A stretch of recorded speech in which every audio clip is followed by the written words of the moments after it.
بسم اللہ الرحمن الرحیم۔ کھول کے دیکھ چشم دل، لاتا ہے لطف کیا نماز میں، ہر طرف آتا ہے نظر نور خدا نماز میں۔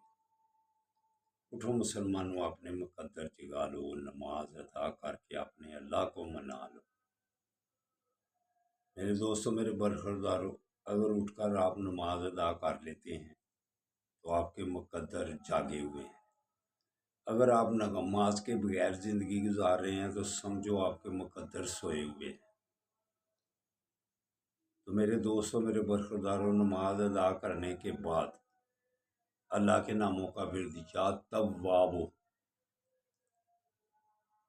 اللہ توبہ قبول کرتا ہے۔ جب ہم اپنے گناہوں کی معافی مانگیں تو اللہ کے ناموں کا ورد بھی کریں گے تو اس سے بھی ہمارا فائدہ ہے، ہمارے گناہ معاف ہوں گے۔ تو آقا صلی اللہ علیہ وآلہ وسلم ایک دن گھر میں تشریف فرما تھے تو حضرت عائشہ صدیقہ رضی اللہ تعالی عنہا عرض کرتی ہیں، یا رسول اللہ، ستاروں جتنے بھی کسی کی نیکیاں ہیں تو آپ صلی اللہ علیہ وآلہ وسلم نے ارشاد فرمایا کہ حضرت عمر رضی اللہ تعالیٰ عنہ۔ تو یہ سن کر حضرت عائشہ صدیقہ رضی اللہ تعالیٰ عنہ خاموش ہو گئی اور تھوڑی سی پریشان ہوئی۔ تو آپ صلی اللہ علیہ وآلہ وسلم نے پوچھا، عائشہ کیوں چپ ہو گئی ہو؟ تو عرض کی، یا رسول اللہ،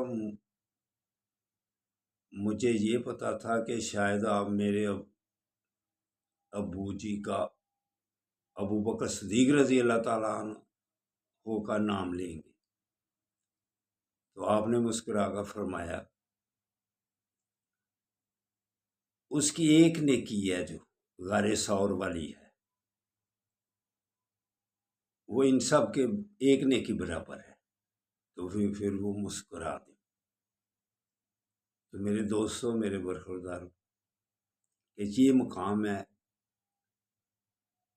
حضرت ابو بکر صدیق رضی اللہ تعالیٰ عنہ کا۔